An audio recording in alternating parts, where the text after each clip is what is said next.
welcome in 22nd lectures of this vector series, and in today's lecture we will start our line integral. So before starting the line integral, let us take some basic definitions which are helpful in this topic. So let us take what is our curve, what is closed curve, what is smooth curve, piecewise smooth, and then we will take the line integral. So first is, suppose this C from P to Q, this is my curve C. This is curve in my space, and there are two directions, positive and negative. If I am taking in this direction, this is positive, so this point P is known as your initial points. Okay, this is initial point, and the point Q, this is your final point, terminal point भी बोल देते हैं इसको. This is final point, and this is my curve C. You have seen या पहले किया भी होगा आपने +2 में. If I draw the curve like this, if I take the point P here, and this curve is this one, and this moves on this one, and again the point Q is here, यानी कि starting and closing points on the curve is same. In that case, this curve is known as your closed curve. The curve is yours. Again, the name of this curve I will take C, and if the starting and terminal points, starting and final points are the same, then this curve is known as your closed curve. Now let A is any point on this curve C with coordinate x, y and z. Then its position vector at this point is given by xt I, yt j plus zt of k. ठीक है, तो this is your curve, and A is any point on this curve C. ठीक है, अब मुझे करना है कि what is a smooth curve. As in the second lecture of vector calculus, what is the tangent at this point? This one, dr by dt. It means अगर आपके xt, yt and zt, अब t क्या है यहाँ पर? T is your parameter. What is t here? T is your parameter. ठीक है. If your curve R of t represent such that your xt, yt and zt, these are the continuous and their first order derivative exist. In that case, जो एक curve बनेगा आपका, this RT represent the curve which will be a smooth curve. ठीक है. Actual में क्या है कि जब आपके x t y t continuous होंगे और उनके फर्स्ट ऑर्डर डेरिवेटिव होंगे तो d r by d t exist करेगा. D r by d t का मतलब क्या है? At every point on this curve, everywhere, unique tangent at each point, unique tangent at each point will exist. तो overall we can say what is a smooth curve. Smooth curve के लिए हम कहेंगे if the function, what is the function? This are vector. This function represents the curve which is continuous and possesses first order derivative, and derivative is not equal to 0, such that this curve जो भी आपका बनेगा ये इस function से, this curve possesses unique tangent at each of its point. Every point पर आपका unique tangent exist करेगा. In that case your curve will be known as smooth curve. जैसे आपका ये कर्व है, आपने सपोज ऐसे करके कर्व बना दिया, तो this curve part is C1. This is my smooth curve from this point two this one. आप ऐसे भी कर सकते हैं कि अगर मैं आपका कर्व लेती हूँ, this is C2, this curve is also smooth curve. आप यहाँ से यहाँ जा सकते हो, तो ये वाला कर्व जो आपका बनेगा, this C3 curve, this is also smooth curve. From this point to this one point, this is P point, suppose this is Q points, and if I am taking this from P to Q, अब यहाँ से यहाँ गया, तो here is your curve C1. This is smooth curve. At every point the unique tangent exists, and from this to this smooth curve. So if I want to say the definition of a piecewise smooth curve, now the definition of piecewise smooth curve. तो curve from here देखिए C1 है, C2 है, C3 है, all are C1, C2 and C3 smooth curve है. ठीक है, तो the whole curve from P to Q, this is my C curve. तो ये जो कर्व है this is compose of 3 smooth curves, they are C1, C2 and C3. तो definition क्या बनेगी? A curve this one C is piecewise smooth if it is composed of a finite number of smooth curves. तो इसके अंदर आपके जो curve बन रहे हैं they are all are smooth and the counting is finite. In that case this is piecewise smooth curve. In line integral, if your function this r of t, this represent continuous and first order derivative अगर इसके exist करते हैं तो this gives me smooth curve. तो जो आपकी conditions बनेगी line integral की वो यही बनेगी कि जो आपका कर्व है, आप line integral along a curve निकालेंगे तो curve should be a piecewise smooth curve. तो let us take the definition.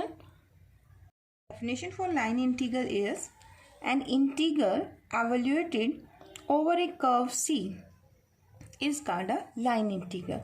अब सी कर्व कैसा होना चाहिए? वी कॉल दिस सी जो कर्व है आपका as a path of integration number 1, and your curve कैसा होना चाहिए? वो आपका पीस वाइज स्मूथ. तो एवरी पाथ यानी कि ये जो कर्व आपका बना है this should be a smooth curve. ठीक है, तो आर टी क्या होता है? X T I Y T J Z T के, ये मेरा पोजिशन वैक्टर है any point on the curve C.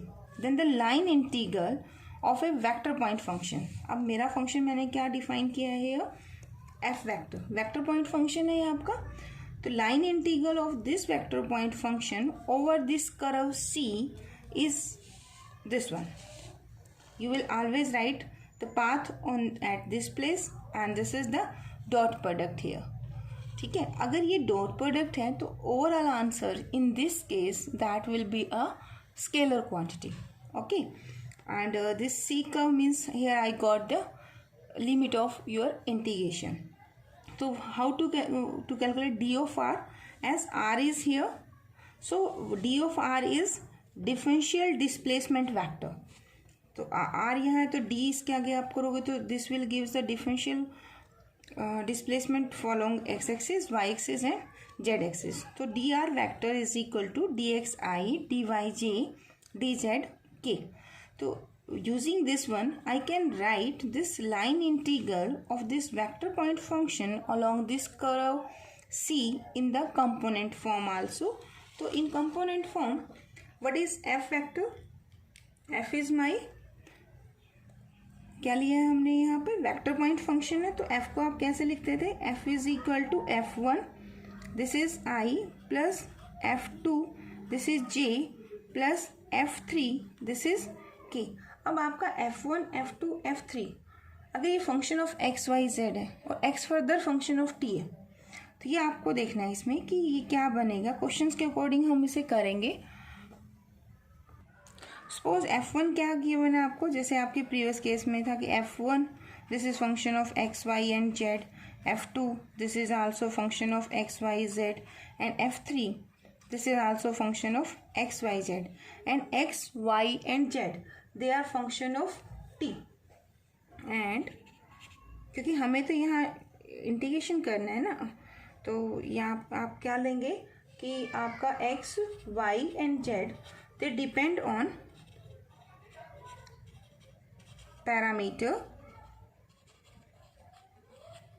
Parameter क्या है आपका t, और आपका पाथ है, कर्व दिया हुआ है तो उसका कोई इनिशियल पॉइंट होगा तो कुछ टर्मिनल होगा. तो I am taking this is a to b. ठीक है, in that case your integration along this curve c, this is f dot of d of r. Now I need the previous knowledge how to take the dot product. d of r is dxi dyj dzk. f vector is F1i, F2j, F3 of k। तो यहाँ आपको क्या मिलेगा इसमें, तो you write this is equal to this F1 d of x plus F2 d of y plus F3 d of z। अगर ये X Y Z की फॉर्म में है तो सिंपल अलोंग द कर्व क्या हो जाएगा ये आपका, अलोंग द कर्व यानी कि ए टू बी। अगर ये आपका टर्म टी की फॉर्म में है तो you will write D of T here, D of T here, D of T here, and you will put X in term of T, Y in term of T, and you will write D T here. अगर आपको parameter form given है in that case आप इसे use करेंगे।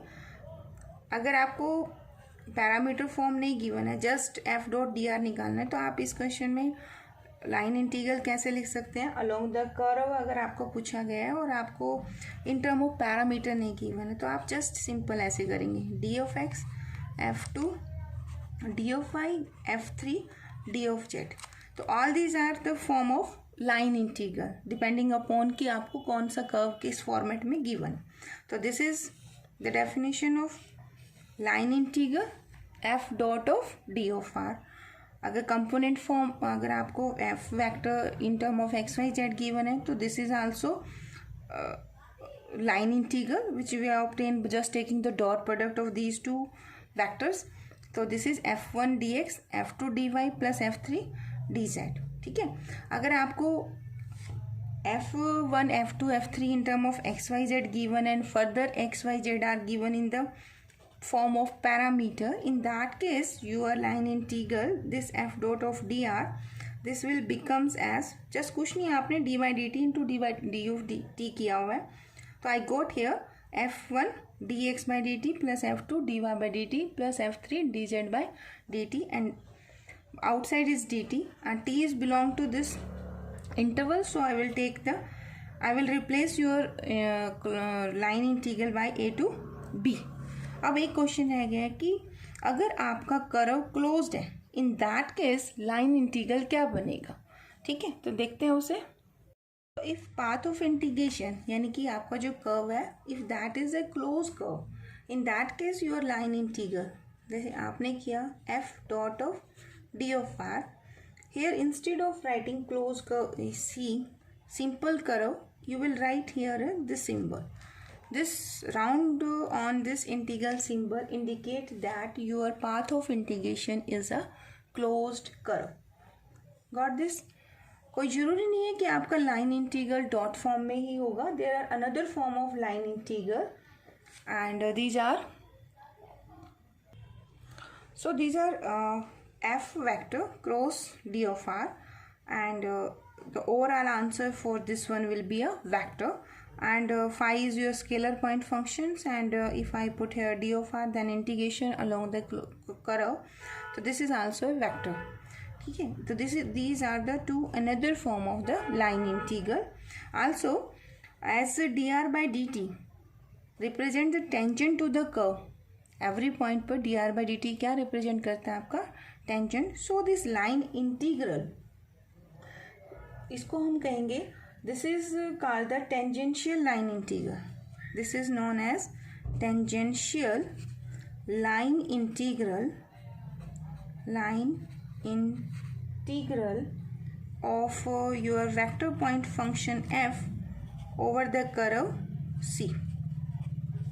ठीक है, so these are some definitions. Let us take one example.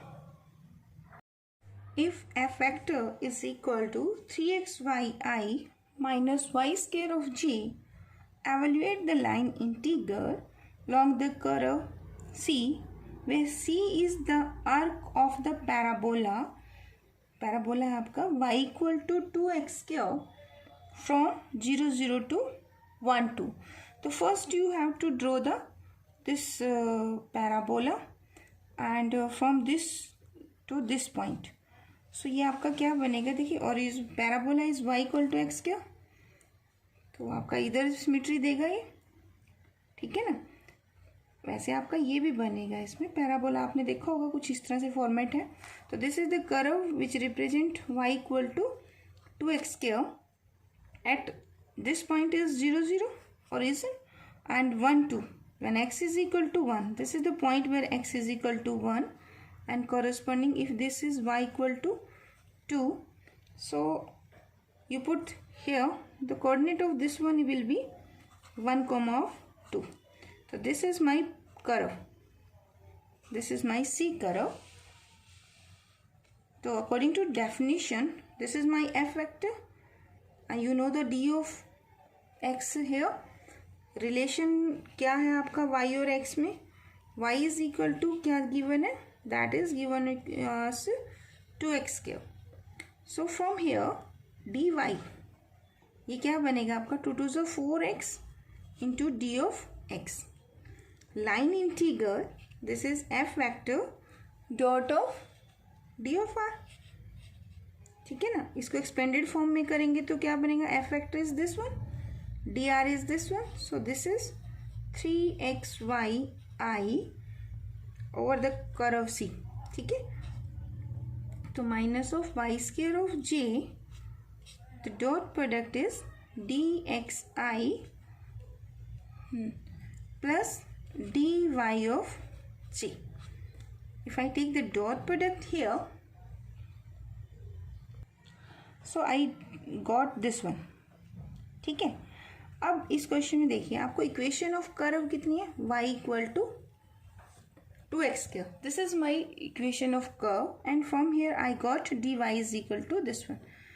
आप या तो सिस्टम को x में कन्वर्ट कीजिए या सिस्टम को y में, क्योंकि एक टाइम में आप एक के साथ इंटीग्रेशन करेंगे. तो I am changing here everywhere y into x. So in place of y I will put 2x². And d of i की जगह हम क्या पुट करेंगे? 4x D of x. ठीक है. एंड आल्सो अब सिस्टम आपका किस में कन्वर्ट हो गया? सिस्टम चेंज हो गया आपका x में. तो हियर द लिमिट हम क्या लेंगे? x is here 0 and x is here 1. So I will take the integration from limit of x that is 0 to 1. So this gives me integration मेरा होगा यहाँ 0 to 1 because my system is changing into x. अगर आप x की जगह पर y के form में चेंज करते हैं, that case you will change y, you will take the limit of y and that will be 0 to 2. I am changing y to x. तो put in place of y 2x². तो this is 3x. y की जगह क्या put करना है? 2x². And here is dx. So I am putting it as it is. ठीक है. Just इस प्लेस पे आपने ये पुट कर देना है. Then minus here is y². What is the value of y? 2x². So this is 2x². Square है ना, तो you will write square. And here is dy. So 4x d of x. अब dx is here, dx is here. Take it outside. So I am getting 0 to 1. This dx is outside. 0 to 1. And this gives 3 2 = 6. This is 6x³. ठीक है. This minus is here. 2 2 = 4. 4 4 = this is 16.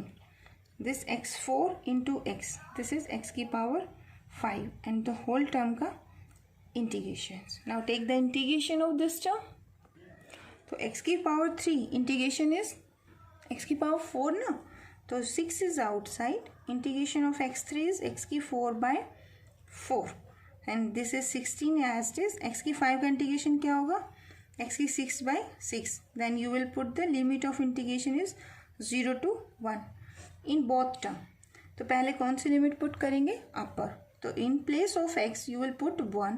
So I got here 3/2 from this one. In place of x I am putting 1, so 1 answer. And this is 4 4 = 16. And 2 8 = 16. And 2 3 = 6. X की जगह पर 1. On solving this one I got 3 6.